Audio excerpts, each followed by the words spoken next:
there's a fundamental problem with the Yankees. Right off the bat, what we're seeing out of the Yankees is it's just unbelievable. Like, you've got generations of Yankees fans that have all these cherished memories of winning world championships and being the best team in the league for so long, for decades at a time. And then you have the Yankees of the 21st century, and it's just a dumpster fire. They are quite literally the laughingstock of the league. And you could say, "Oh, you're a selfish Yankees fan. You're spoiled. You don't get what it's like to be a fan of a bad team." And sure, you could say some of that, and some of that could be valid, but it's just not, because you actually have to live this. Like, this is a $300 million roster. Anything short of a deep playoff run is just a fundamental failure. So when the expectation is so high and they fail to capitalize on anything every single year, it is just embarrassing. It's like it's hard to describe what it's like to go into every season and have them, make a move here or a move there that you just know it fundamentally doesn't change any of the poor roster construction or the deeper problems that there are with the organization. I mean, it all starts with Hal. Hal wants to make money, and he doesn't care about winning the championships. He will do anything to make sure the bottom line is met. There has to be some type of want. You have to want to win. The new owner of the Mets, Steve Cohen, he's spending his money because he wants to win. Like, yes, they could fall short. That is totally within the realm of possibilities, but at least you can tell that there's a true desire to win. Like, and yes, the days of George Steinbrenner being the Yankees owner are gone, and you have to get over that.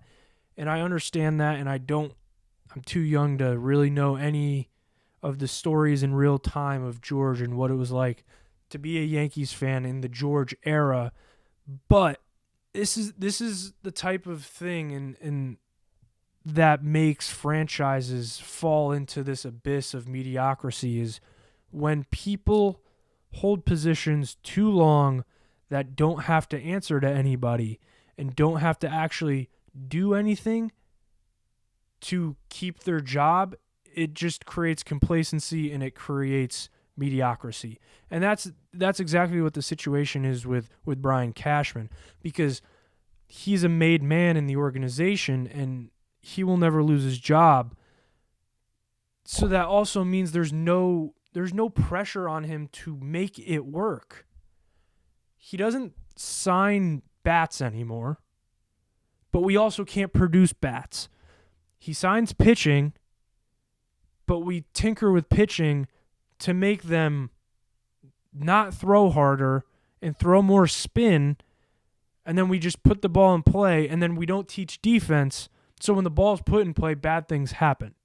So it's just this total lack of understanding what it takes to win baseball games in 2025, that you can't take the blueprint that you had to win World Series in the 90s and put that into 2025 baseball and then just be like, well, it used to work, or, well, we've made it work 27 times in the past, so, like, it doesn't matter if we don't win now because, I mean, it all evens out at the end. But what the Yankees do is they have this fundamental problem with understanding how analytics are used in baseball. And they have their own way to tell what works and what doesn't to them. Like what you hear in the John Boy Media interviews with Boone is Boone will say, well, our analytics have Volpe as a top defender. Our analytics say this is different about that player, or we actually rate him higher here, or he's actually not that bad because our analytics say so. But if the analytics that all the teams use says otherwise, but yours has confirmation bias and tells you, no, you're not actually doing it wrong, who's the idiot here? Like, actually, who is the idiot here? Because you could watch how Anthony Volpe plays baseball, and you could see it's just not happening, and that's not his fault, and it's not a lack of trying. It's just like, this is an undersized shortstop with no arm, no real barrel of the ball skills, but you have yourselves convinced that he's just as good as Bobby Witt. Like, or he's a few plays away from Bobby Witt with the glove, or he's actually close to league average bat. And it's like, no, like, can you not watch the game? And it's like the words that come out of their mouth, like, you know for a fact it's not what they're actually feeling, because this is Aaron Boone. This is a family and a lineage that played Major League Baseball for a long time. Now, the game was different when they played, but you've been around baseball the entire time. It's impossible for you to look at the product that's on the field and be like, this is good baseball. It's impossible for you to look at Anthony Volpe and be like, this is the shortstop of the future for the New York Yankees, and this is what you should build around, because it's impossible to figure out how they think that any of this makes sense. The Yankees are a laughingstock not because they're so bad at baseball. Like, they don't do any of the fundamentals right, and that does make them a laughingstock because other teams play way better baseball. They just don't have the same talent that the Yankees have. But what makes them the laughingstock is that they pay $300 million to do this year and year and year after. So when you look at it from like a bigger lens, like as a Yankees fan, you always enjoy seeing the Minnesota Twins on your schedule in the playoffs. You always enjoy seeing the Cleveland Guardians on your schedule in the playoffs because they are so lacking in talent to you that you know that you could sort of get by with bad baseball. And that's what the Yankees have tried to do since their playoff run in 2017. And with this new core of players post-2017, that they try to out-talent and out-baseball savant the other team. And they think they can out-predict the sport of baseball. Like, let that sink in. They think they can out-predict the sport of baseball. They think that their numbers are so good, they can tell you what's going to happen before it happens. Let that sink in. They think that they can tell you how it's going to happen before it happens. They can't ever just let baseball happen naturally to them. Like, they don't ever assess situations and then go based off of what they feel, or they don't ride the hot hand because statistics are king in their organization. And I'm a baseball stats guy. I'm a buy into the exit velo. I'm a buy in to the velo because that stuff works. It 100% works. Like, you want to be a good hitter, hit the ball hard. You want to be a good pitcher, throw the ball hard. But it can't be the end all be all. Like, you actually have to still play baseball in 2025. Like, baseball takes shifts and it takes waves in the way the game is played. Like, from 2017 to 2020-ish, let's say, there was this obsession with exit velo and 3 true outcomes and velo. And then sort of post-2020 and into 2025, there's been this shift back into, oh, you need to still play baseball because it's this perfect balance of the exit velo and the take a B swing in a certain situation and a get a guy over that you can't quantify with statistics. And this is where it gets challenging because I don't think Aaron Boone makes a lot of these decisions on his own. I think games are pretty much pre-scripted, and it just takes you can feel it as a fan that it's just like it's this product that's like asleep.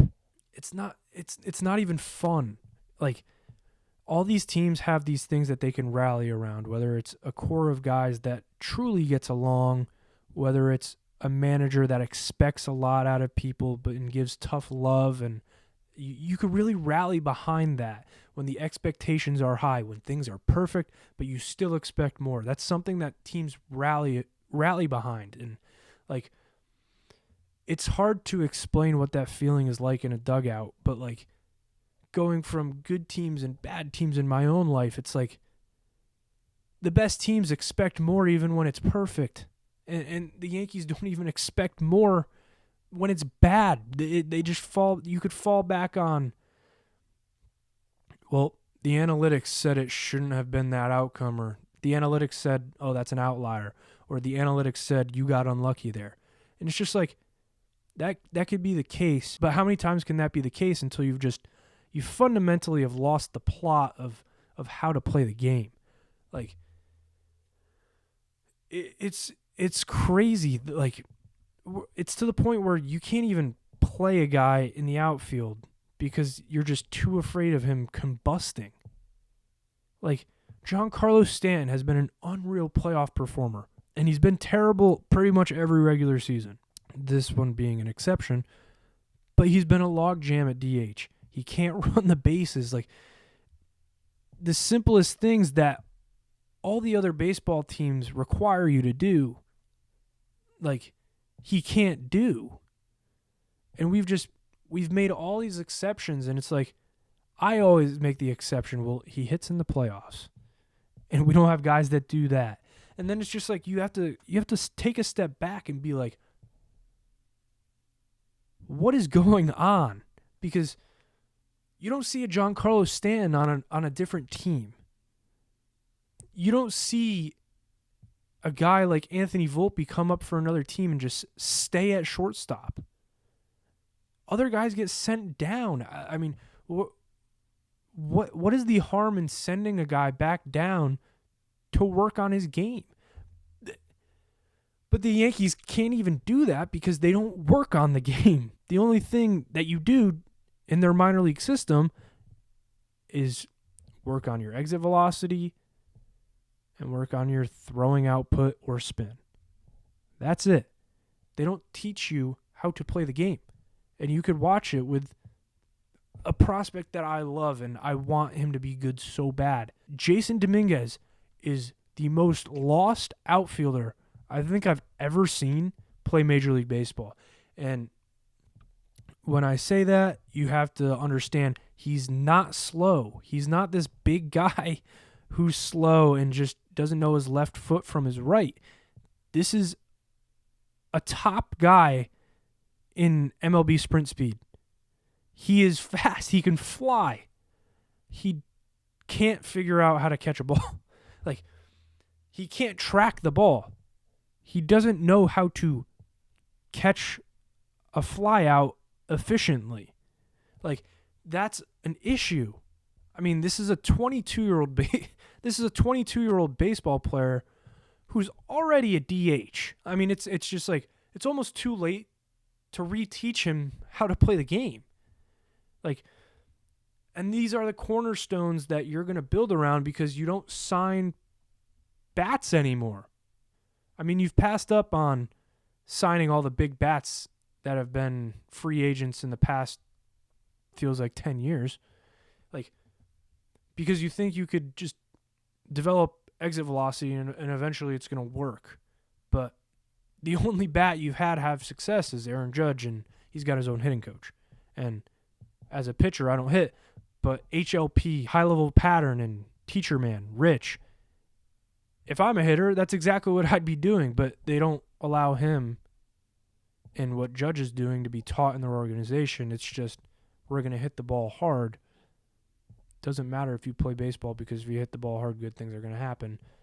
But what doesn't get talked about is, what about the runner on third? What about not grounding into a double play here? What about situational baseball that just seems second nature to literally everybody else and every other team in the league? It's frustrating when you have, rivals like the Boston Red Sox and you see a young core of players that actually enjoys being around each other. Like, the Red Sox traded away their best player. And when everybody thought that they were just going to go into the abyss and they were entering full-on rebuild mode, they absolutely rallied behind it. And that's no slight on Devers because I don't think any of them personally disliked him. And maybe they did. But, like, this is not to say that they were, like, happy that Devers was gone, but or mad or indifferent. But that's, like, almost like a sign of a GM being like, we're giving up on you. And they rallied behind that. They have fun when they play baseball. They move guys over. They take the extra base. They don't let the other team get the extra base. They don't play sloppy. They understand the importance of being a cohesive group. Like, these are things that the Yankees don't have. The Yankees have this pompous attitude and this, like, arrogance that we're the big bad Yankees. You should still fear us. But it's like, no, dude. Like, you don't get it. When you're the only one saying that you should be feared and nobody else is saying we fear you, like, you're a clown now. Like, that's what you are. You just embarrass yourself over and over again because you think the way you do things is right. But it hasn't worked. And it hasn't worked in years. So it's time to maybe switch the way you do things. And it's like they never will because obviously they still make all the money in the world. And they have no reason to change anything because they still make their money and they meet their bottom line. But it's sad to watch baseball be played this way and to have a collection of talent that together is so much worse than all of them individually. And I don't think it falls necessarily on Boone alone. I don't think it falls on the players at all, really. I don't think any of them have been coached the right way or really coached at all. Part of this is just like nobody has a fire lit under them. Nobody has to perform or has to be better because they just roll with what they have. There is no expectation to be better. There is no, oh, you're good, but you can be better. There's just none of that. All of them might have it individually, and I believe that they do. I mean, you don't make it to the major leagues without working hard and without having that internal drive. But sometimes you need people that do hold like the power, like an Aaron Boone who could sit you and be like, this is unacceptable. We need more. Whether it's a mental mistake, an effort issue, or you're just not playing well enough, these things need to be communicated so that these players have a little extra motivation to be better. Like, you can't watch what is being put on this field and just let it be. Like, you have to manufacture something that's a little bit better. And a lot of it comes down to Brian Cashman and how he's held this position for, I believe, 24 years. It's concerning. Like, there's really no saving these Yankees. I mean, and my expectations every year are nothing's going to change. And it won't change. It literally just won't change. And like this roster is completely terrible. Like, not the parts. Each player individually is great. Each player would help a team win a championship if they weren't all together. It's just sad. It really is just sad because I don't know where they go from here. It's like I'm a Yankees fan and I watch every pitch of every game. I want them to win so bad, but at the same time I'm just like, if they lose right now, maybe they'll have to change something. But then I realized, no, you're just a dumb Yankees fan, and they will never change anything because they've never changed anything, and I don't think they will. So yeah, that's my little rant on the Yankees, and see you guys next time. If you like this video, please like and subscribe and share with others. I hope to see you next time.